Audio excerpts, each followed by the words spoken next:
Pada video kali ini, saya akan membahas rangkaian sekuensial. Untuk memahami apa yang disebut dengan rangkaian sekuensial, kita lihat dulu rangkaian kombinasional yang sudah dibahas pada video-video sebelumnya.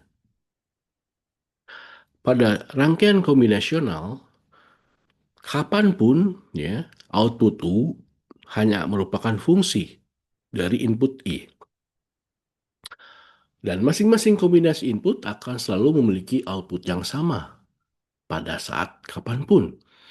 Jadi kita lihat pada tabel kebenaran, untuk setiap barisnya, setiap kondisi input, ya. Jadi setiap baris itu kan menunjukkan kondisi setiap input.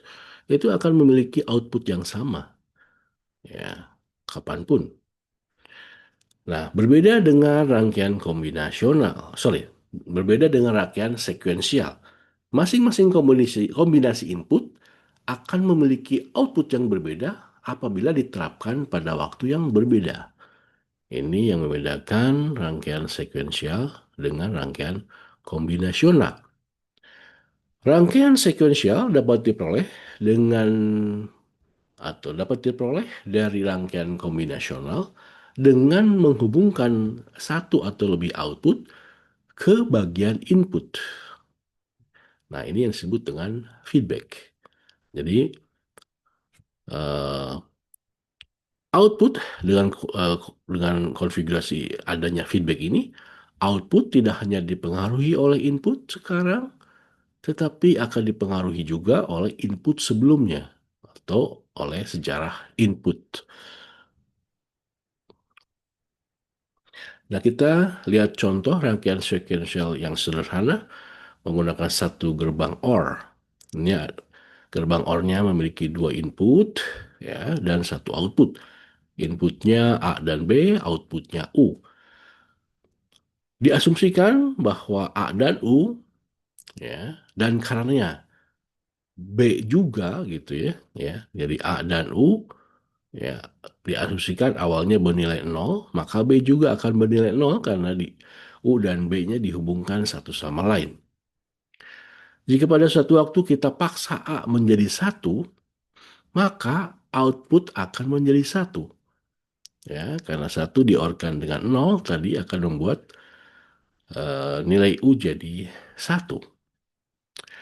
Jika suatu saat yang lain kita membuat A menjadi 0, ya, seharusnya, ini kata-kata yang lebih tepat, bukan seharusnya sebetulnya, adalah diinginkan U juga 0. Tetapi, ya, hal ini tidak akan terjadi karena ada koneksi feedback antara U dan B. Ya. Koneksi ini membuat U selalu memiliki nilai 1 apapun nilai pada A yang diberikan. Ya. Jadi U tidak mungkin kembali ke 0. Nah, kondisi ini dikatakan bahwa rangkaian telah mengingat nilai 1. Nah, kalau kita melihat diagram waktunya, ya, kita lihat asumsi pertama A dan U adalah 0.